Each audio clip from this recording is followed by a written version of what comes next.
Tyler wasn't the type to make accusations without proof. That wasn't his style. He was the kind of man who let his silence do the talking, the kind of man whose strength came from what he held back, not what he let loose. 34 years old, prematurely gray at the temples, his tired eyes held stories he hadn't told anyone, not even his wife, especially not her. Erica, on the other hand, was radiant in a way that seemed curated. Every strand of her honey-brown hair was always in place, every movement deliberate, her words always measured. She smiled like she had nothing to hide, and maybe that's what made Tyler start questioning everything. Their apartment looked like something out of a lifestyle magazine, minimalist, modern, immaculately arranged, but lately even the silence felt off. It wasn't peaceful anymore.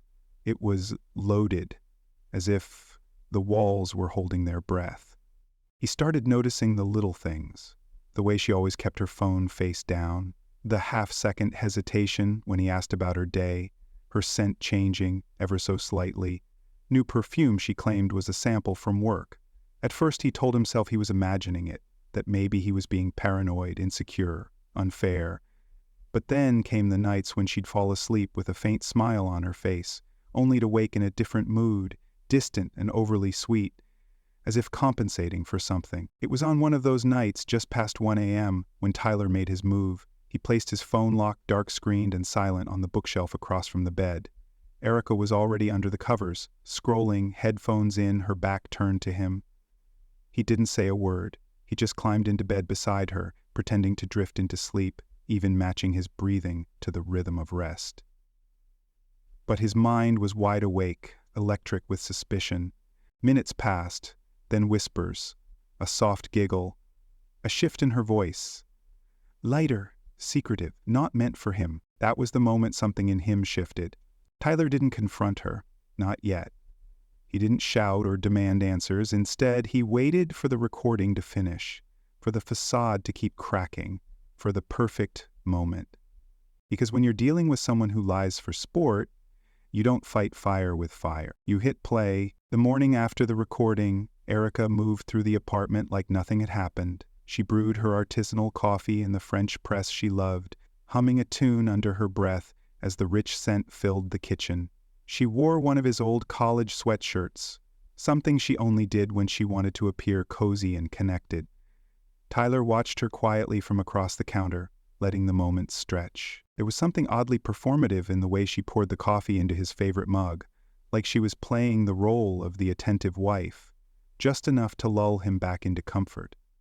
But Tyler didn't drink it right away. Instead, he looked at her hands, perfectly manicured, steady, controlled. Everything about her screamed effortless grace, but he'd begun to see through it. She wasn't effortless. She was calculated.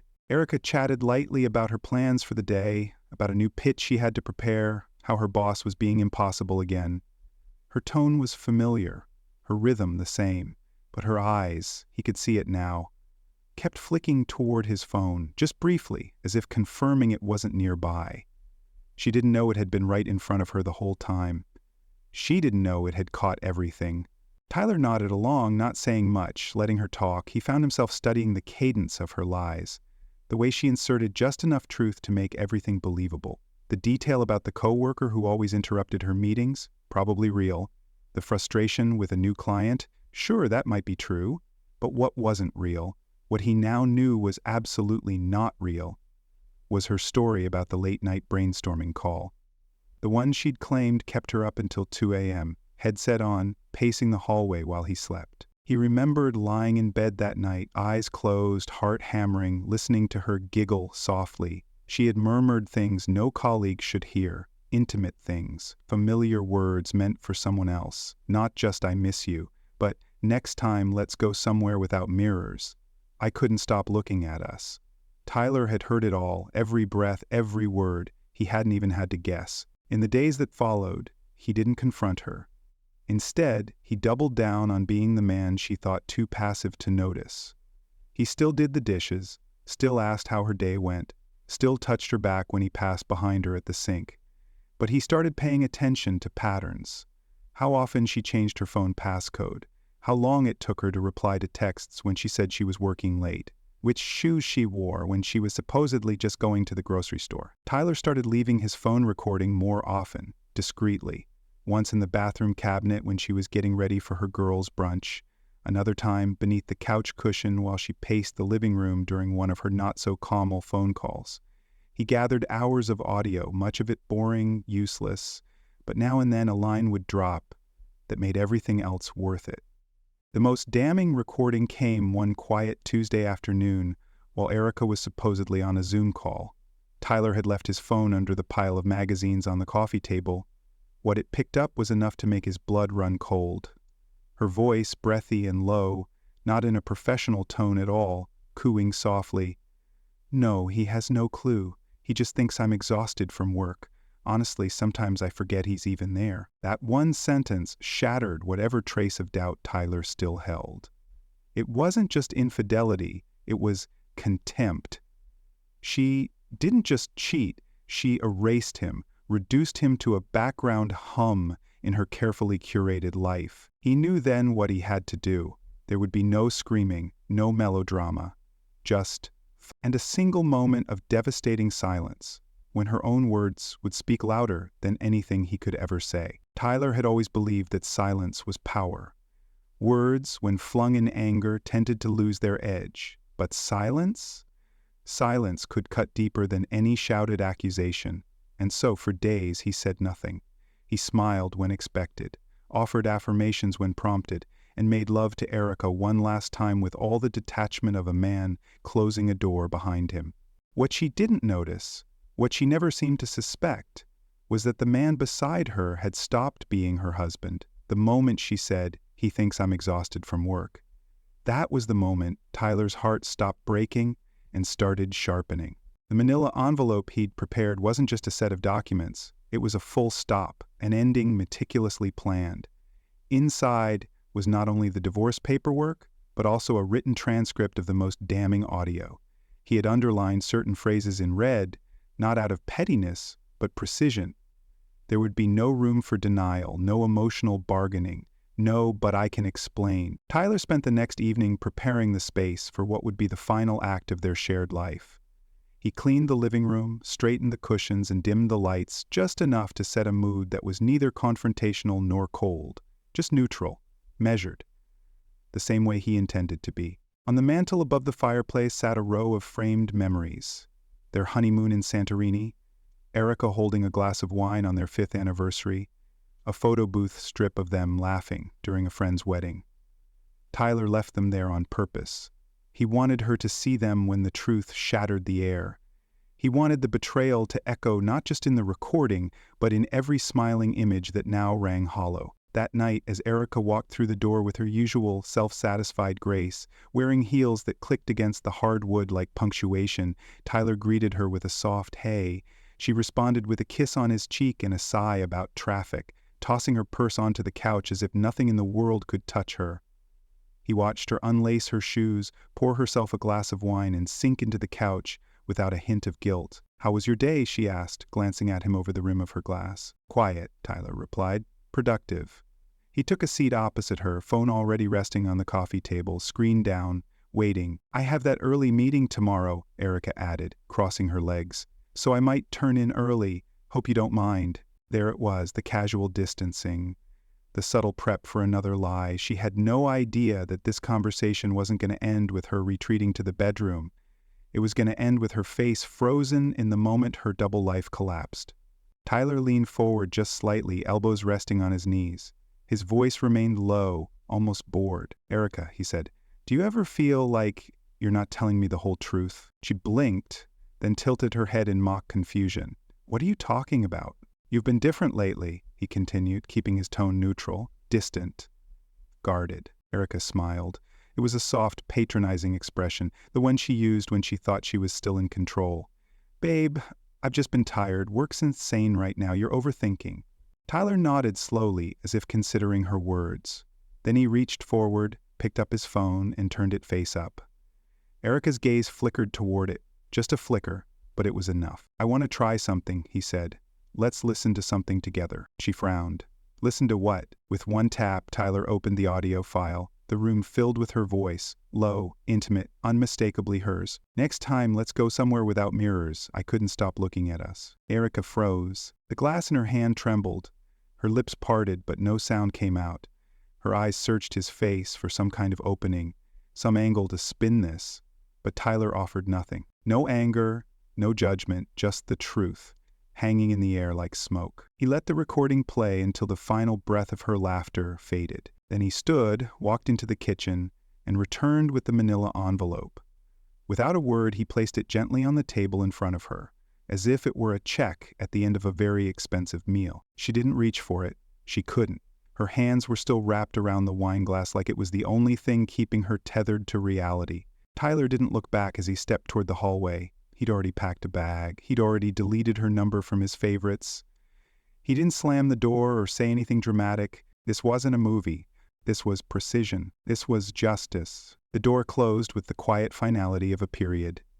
Erica remained on the couch, frozen mid-measure like a statue sculpted in disbelief. The wine glass in her hand felt heavier now, trembling as her grip slackened. Across from her, Tyler's phone sat silently, its screen dark, its work done. But the echoes of her voice, still clung to the room like a bad scent that refused to clear. For a long time, she didn't move. Her mind raced to find an explanation, an exit, a loophole in what had just happened. She was good at this, had always been good at talking her way out of corners. But this wasn't a corner. This was a collapse. She stared at the manila envelope sitting untouched on the coffee table. It might as well have been a bomb. Something told her opening it would only make things worse. Not because of what was inside, she already knew what it was, but because of what it meant. Finality. No games left to play. No secrets left to shield. Finally, after several slow, hollow breaths, Erica stood. Her legs were unsteady beneath her, like someone had pulled the floor slightly out from under her. She set the wine glass down carefully, afraid of the sound it might make if it tipped. She was suddenly aware of how loud silence could be. She walked to the table and reached for the envelope. The weight of it startled her. It wasn't thick, but it felt heavy, like it contained years instead of papers. She opened it. The divorce papers, clean, unemotional, unmistakable. Tucked inside was a sheet of paper. Not legal, just personal. A transcript, typed in a font she recognized as one Tyler used often. Her words were there, verbatim. He had even time-stamped them. She didn't finish reading. She didn't have to. A tremble passed through her as the facade began to break. The overconfidence that had once been her armor now crumbled, leaving behind the raw sting of exposure. She wasn't the one in control. She hadn't been for days, maybe weeks. Tyler had played the long game, quiet, patient, meticulous, and she had walked right into it, blindfolded by her own arrogance. Still, even in her shock, a tiny ember of indignation flickered in her chest. How could he not confront her sooner? How long had he been listening, watching, waiting?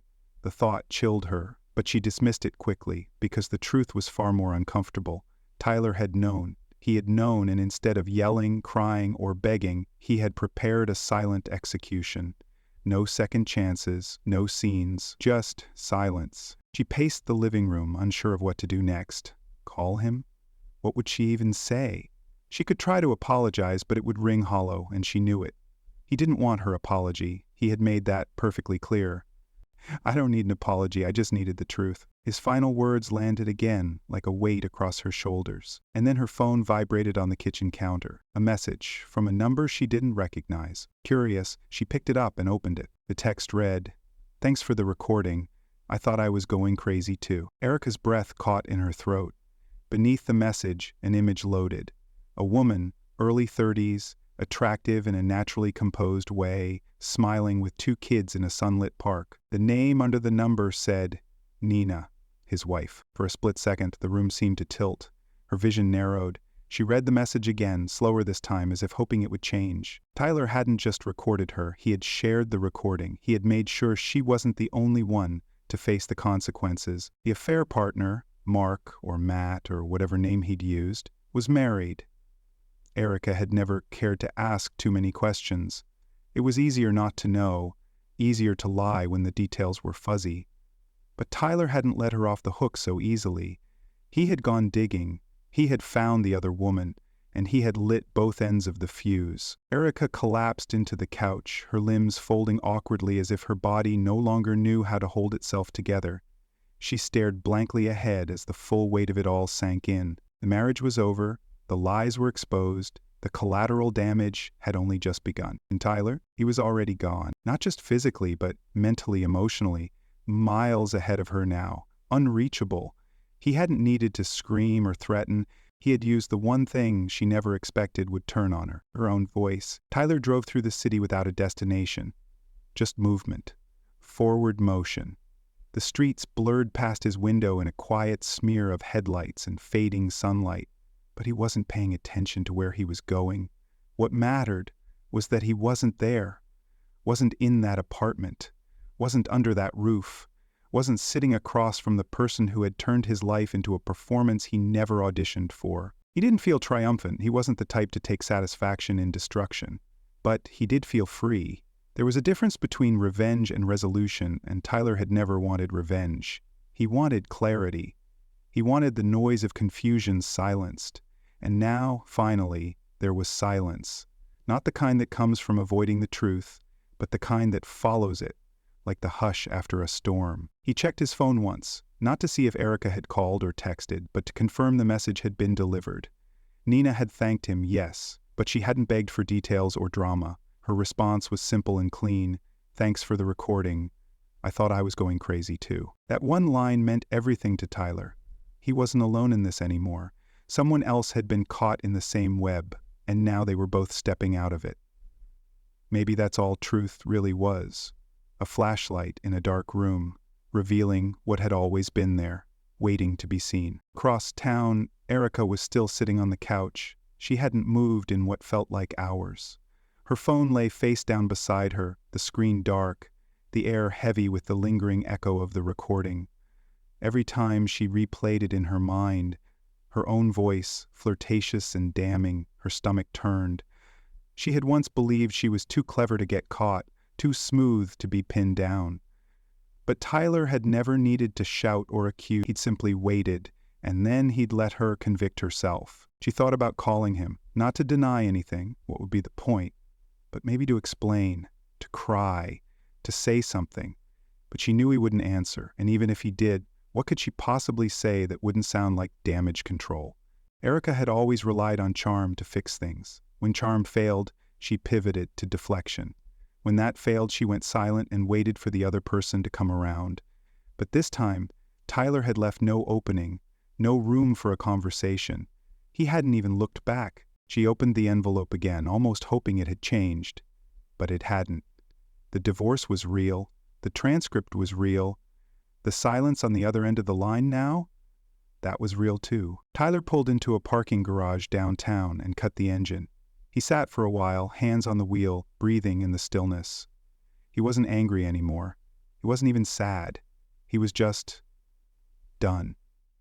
Not in a bitter way, not in a broken way, just done, like someone closing a book they'd been reading too long, one where they already knew how it would end. Before getting out of the car, he turned to the passenger seat and picked up the only thing he'd brought with him besides his overnight bag, his phone. For a second, he considered deleting the recordings, erasing all of it. But he didn't. Not yet. Maybe not ever. Not out of spite, but because sometimes you need to remember exactly how it sounded when your world broke, so you never let it happen again. Upstairs, in a quiet hotel room he'd booked earlier, Tyler set down his bag and sat on the edge of the bed. The sheets were crisp, untouched. The silence here was different. It wasn't loaded or tense. It wasn't hiding anything. It was just quiet, honest. He exhaled slowly and, for the first time in weeks, didn't feel the weight of a lie pressing down on him. He didn't need an apology. He had the truth, and finally that was enough.